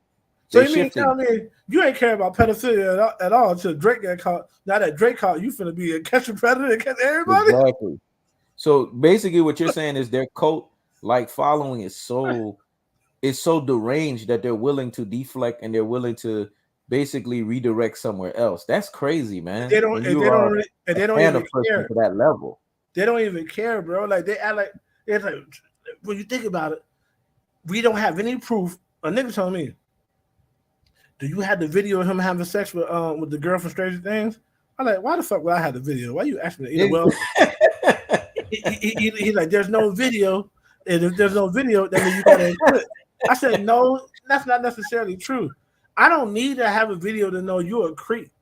Exactly. If you're a 31-year-old man and you have a 13-year-old girl now related to you that you text every day, y'all talk about sex, y'all talk about boys, and y'all talk about all that shit, you're a pedophile. That's creepy behavior. That's creepy behavior. Yeah. Because all pedophiles don't have sex with little children. They get turned on by children. Facts. Some of them handle it in themselves. Facts. But they're turned on by children that have an unduly familiar relations with kids. Exactly. They all don't act out their urges on children. So that don't mean that. You know what I'm saying? Yep. And they're going to show you that after our generation got out of school, the education system got worse and worse and worse. It did, man. Because a lot of black people you run into, and I don't think it's just black, but I only mainly talk to just black people. So I'm going to use black a lot. Because I don't really talk to people outside my race like that. It's high and by. A lot of black people do not have context clues. Yep. And when they hear a sentence, they can't tell what the sentence is about. Like they don't know what the predicate is. Facts. They don't understand what the sentence is about. They hear something, and if it ain't a name drop or something they familiar with, they don't understand because they don't have context clues. They can't figure it out. They can't figure it out. They don't know that if Drake is being alleged to have done something, that it doesn't matter what Future did. Facts. Why? Because the subject of the sentence is Drake. Drake. You know what I'm saying? So it don't really matter what Future did. Exactly. Y'all they would have found like 30 Metro Boom in Texas where he set some shit out of the way. The way I look at it is the majority of them niggas get down that way. It's only the select few who don't.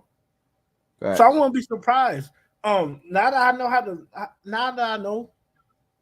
how the record business is ran, and I know how the streets is, it's a lot of pedophiles in the streets. They don't think if a girl look of age but she's younger. And I knew a lot of hood niggas that was fucking young girls. I used to look at like this nigga out of pocket. Like she a sophomore, you 30 years old. Facts. I was in high school. I had a grown adult girlfriend. I was 27. I was 18 years old, 17 years old. When you're getting groomed, you don't think it's nothing. You think you cool. Yep. But you don't realize a 27-year-old that's dealing with you, it's severely regressed mentally. Y'all Yep. should have nothing to talk about. And she a Yep. creep. She a creep for dealing with you. You still doing pre-algebra and shit in high school. You know what I mean? Like she a creep. But in the inner city, a lot of creep shit going on that we think is normal. Yep. So I wouldn't be surprised if it come out that Jay-Z really was smashing Foxy Brown when she was 16 years old. Cause I seen that shit happen in real life with hood niggas like that. So I wouldn't be surprised if that's true. Yeah, because Nas brought that shit up. I wouldn't be surprised if that's true.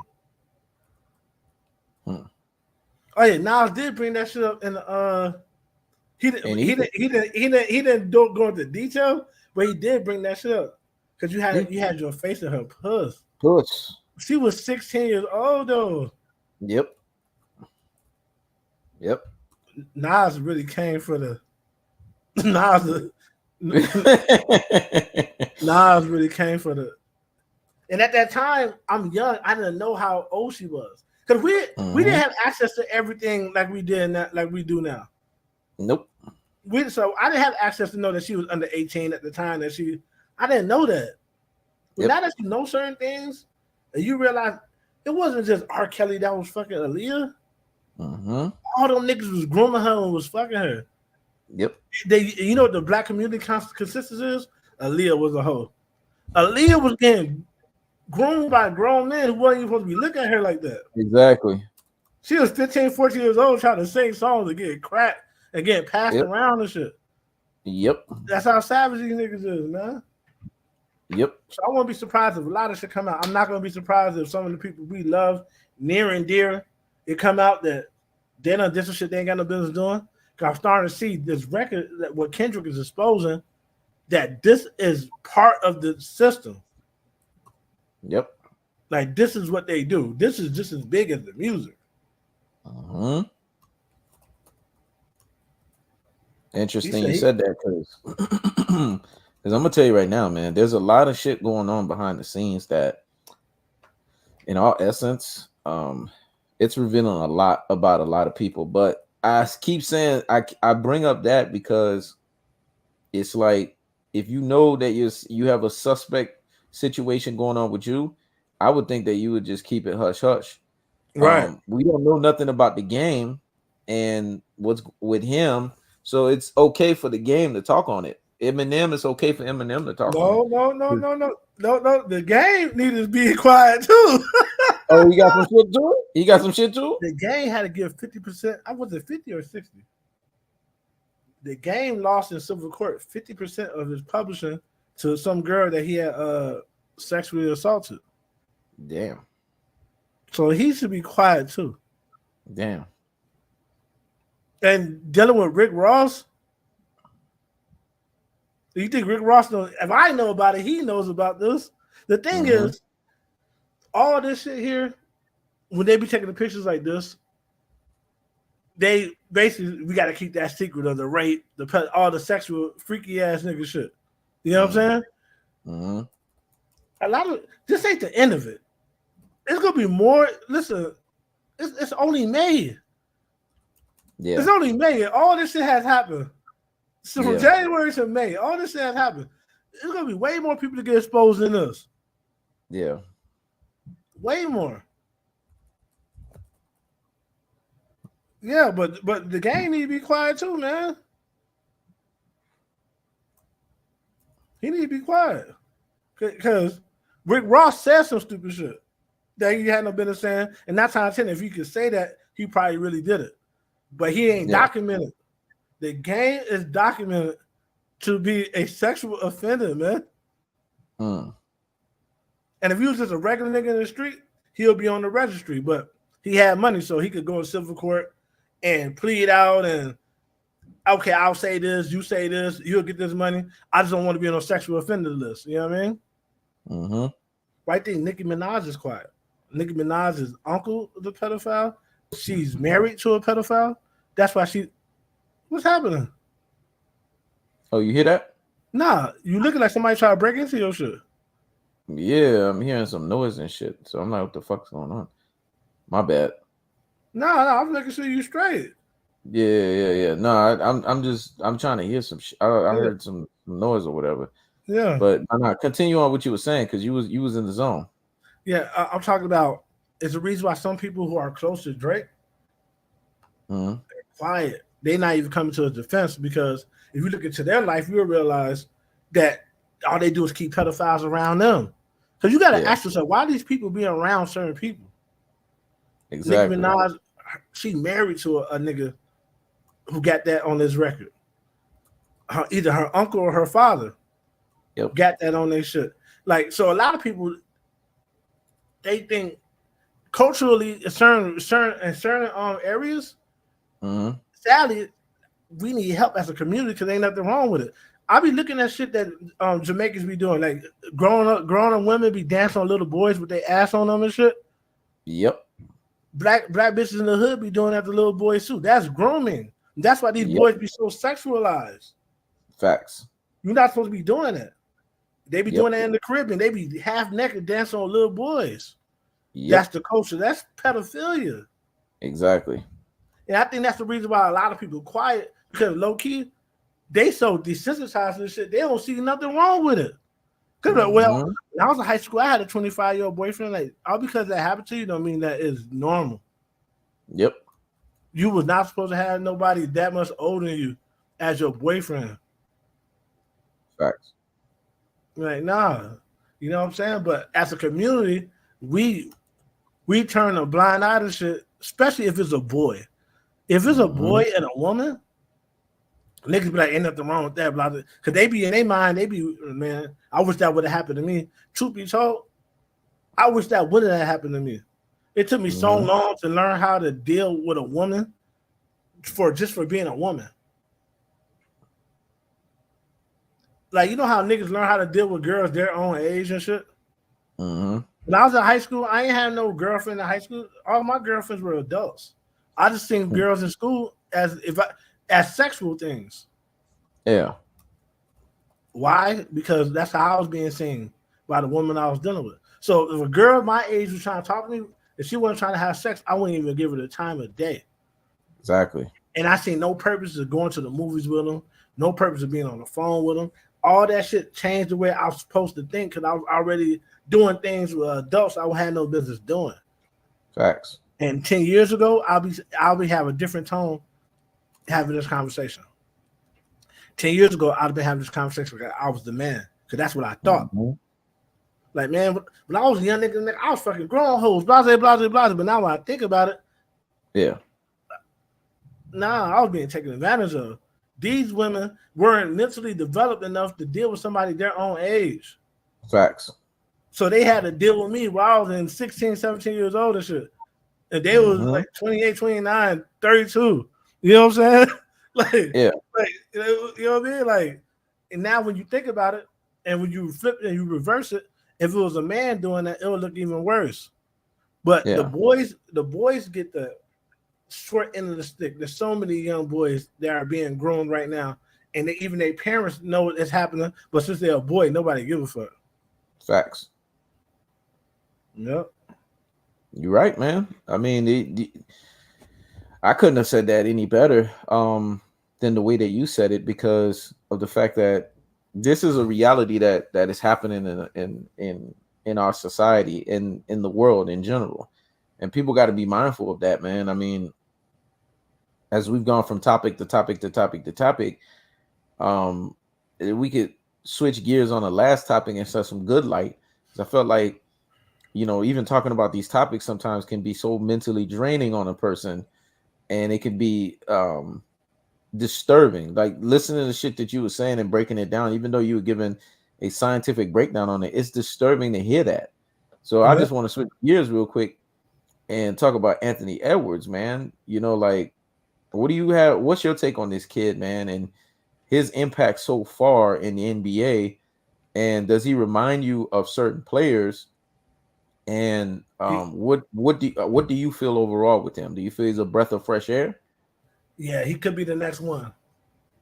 What I mean by the next one is when I say somebody's the one, they got to be complete. I never Hmm. said I never said LeBron wasn't the one out of hatred, out of jealousy. I say he wasn't the one because he wasn't a complete player. He's still not a complete player. Facts. A complete player to me is playing on the offensive end and the defensive end.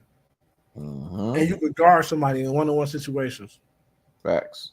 It's very hard to guard you in one-on-one situations. Mm-hmm. You can work the mid-range game. You can hit the trade ball if you have to. You're a good free throw shooter. You can spread the court out and you can make timely passes. A complete player. And the intangibles. The intangibles is they just lost the other day. They said, man, I put that on me. I came out flat. I can't come out flat. He didn't say, I'm doing the best I can with these group of guys. Mm-hmm. He didn't say shit like, man, they was just better than us, man. We're doing our. He said, nah, that's on me. That shows me something. So he could be the next one, man. He can. And yes, he does remind me. They all have their different flair because Kobe was similar to Jordan, but if you really watch how Kobe played, he had a different flair. Facts. If you really watch how Michael played, Michael did things differently than Kobe. They were similar, but they were more similar up here, believe it or not, than anything else. The mental. They're more similar up there than anywhere else, and he has that. He has that. He said, this part of my career is about coming out here and taking everybody's head off. I got to do this first. Yep. He has it. Kobe knew that. Jordan knew that. Yep. That's why a lot of niggas didn't like Jordan when he first came to the league. Yep. Because they was taught get the better of their of the other guy, but don't embarrass him. Facts. Jordan came in and he had that mindset because Jordan is a younger brother. Mm-hmm. Do you know how your younger brother act when they finally beat you or something?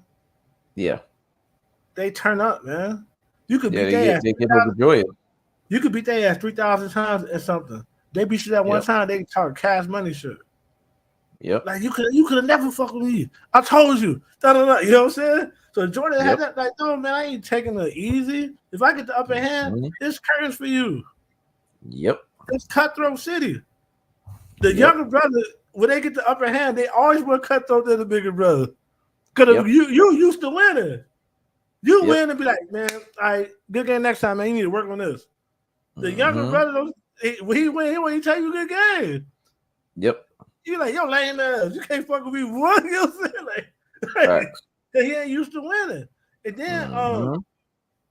then so you cope with that with being ridiculously athletic and just being built to play basketball. So Jordan was just different.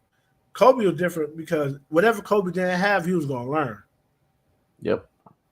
He didn't have the natural ability that Jordan had, but he learned everything he didn't have.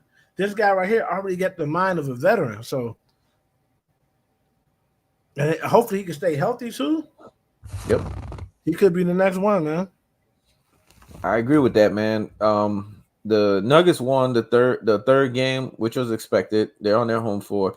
I won't be surprised if they even win the fourth game, which is also probably more than likely expected to tie the series up. I think this is going to be a long, drawn out series because of the level of competition that they're going up against. Right. But I can tell you this much: he comes out of this series, regardless of a win or a loss, he's made his impact as a basketball player. But the win will definitely put him in that it will accelerate the comparisons per se, because it's the defending champions that he beat. And then them beating the defending champions, we know in playoff basketball, when you're battle tested like that, it's like a cakewalk the rest of the way. You're going to feel invincible. You're going to feel like no other team can mess with you because you just dethroned the best team that's out there. And that does a thing psychologically to any basketball player that plays in the playoffs. When they know they've beaten the best team out there, they're good. Anytime Kobe knew he beat Tim Duncan, San Antonio Spurs, he knew the NBA Finals was going to be a cakewalk. Because in his mind, he already had the finals before the finals. He already had it. Jordan, when Jordan played against the Knicks, and when the Knicks were strong, and then when he played against Detroit, when Detroit was strong, when he played with Boston, when Boston was strong, he knew before the NBA Finals, I beat them. So, yeah, it's going to be a cakewalk. We good. We're battle tested. And I'm telling you, man, the combination that I'm seeing between him, finally, Carl Anthony Towns has a guy in the wing that actually makes him look good. Because for a long time, Carl Anthony Towns' game was starting to look suspect. He was starting to be questionable as a bust. And then Right. Edwards comes in and makes him lose that title and brings this resurgence. It's like he put a bounce in his step back in his NBA career. Because they can't just double team him all game. That's why Facts. they'll just double teaming him all game because they knew he ain't had no help. Yeah, and then you got Rudy Gobert because of Anthony Edwards being there. Rudy Gobert can primarily focus his defense on a guy of a nature of a Joker, and he's exposing the fact that Joker can't handle his length defensively. Now, I Mm-hmm. mean, Joker did his thing in game 3, which is expected. They're on their home court, but the bottom line is he's still being impacted and affected defensively. So this team right here, it's still early because the series could go any other way. If Denver wins, it's expected. Denver's supposed to win. They're the defending champions. Right. But if you mess around and beat Denver Nuggets, what that's going to do to a 22-year-old kid that's already getting the comparisons before that series is over, it's going to catapult him in a I'm unstoppable mode. And if he Yep. goes into that mindset where he's there, he's not going to feel nobody in the league could touch him. And then that's when you're going to really see him take his game to even the next level. Because what I like about him, that he said two humble things. I'm sure if they asked him, they compare him to Kobe, he would say the same thing. But when they compared him to Jordan, he was like, that's the greatest player of all time. Right. I don't think it's fair for you guys to make the comparison between me and him. So Right. basically, he's basically giving you this anti-LeBron approach.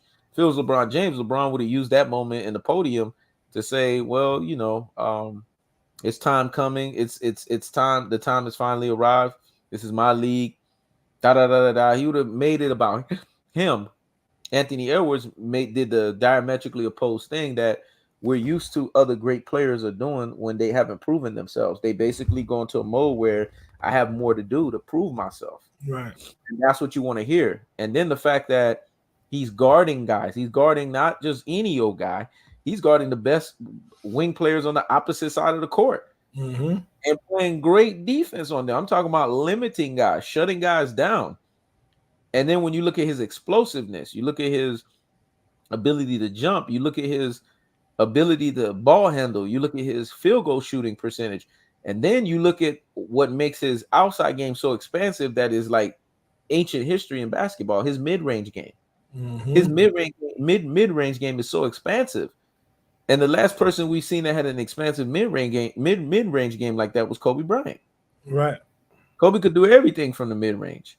Fade you up, shoot regular shots on you, drop step on you, hit you with jab steps. Like he did everything that you could think of. And this is what this guy's doing from a mid-range standpoint. So all of the physical makeups of him says that he is the next. And then Michael Jordan did something with Kobe, and then with him that Michael Jordan didn't even do with LeBron. And even Jordan gave Kevin Durant that nod, which was Jordan said before this whole year showed up. He said, man, this guy has the makings to be in the next guy. Mm-hmm. Before this year even showed up, Jordan said that. Because he could see, looking at the way this kid played and everything, he could see that this kid could be the next product. And here's the other thing too. People forget the reason why he's the anti-LeBron, just like LeBron, he shares another thing. Guess what? He was the number one pick in the draft. Mm-hmm. So he's, as a number one pick in the draft, he's really bringing in a different mentality that is really not different to me and you, but it's different to the new genre of NBA fans because Kobe's been 8 years removed from the league. So that's a long time for people to, not understand that style of play because that style of play has been gone that long. And then Mm-hmm. for him to come in, check this out, in 2024, of all years, the number 24, the year of 24, to come in and do what he's doing from a basketball standpoint, that in of itself is crazy, man. Just thinking about that. Like, was that like predestinated that God wanted it to be just that way as a way to pay homage to Kobe? Like, you start thinking about these things, man. It's just crazy for him to do it in this year of all years. You know what I'm saying? The year of the this is the year. This is the year of the expulsion of the frauds. Yeah, Because some players who they got a nice three ball, they got a nice handle, but they don't. They're not really complete players. exactly. So they're frauds in a way.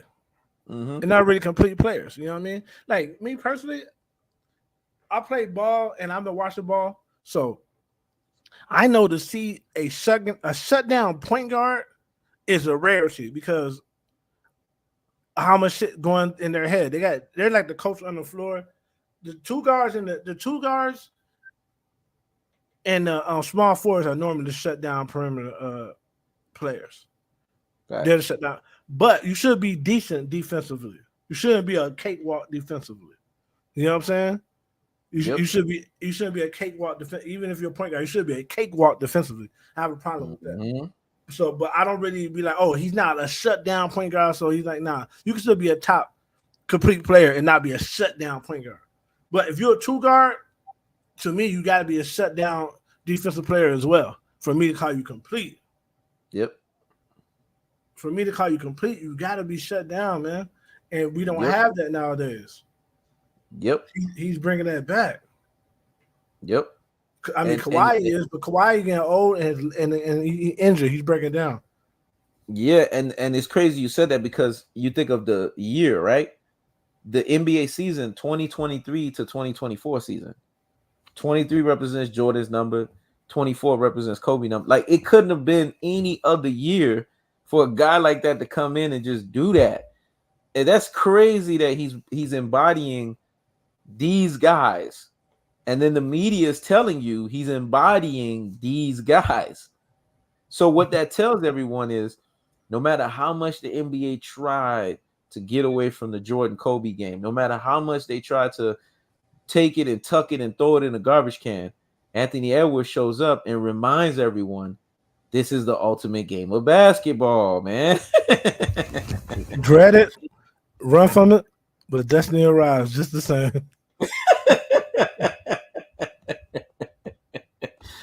There's nothing else I can say behind that, man. Anything else you want to say?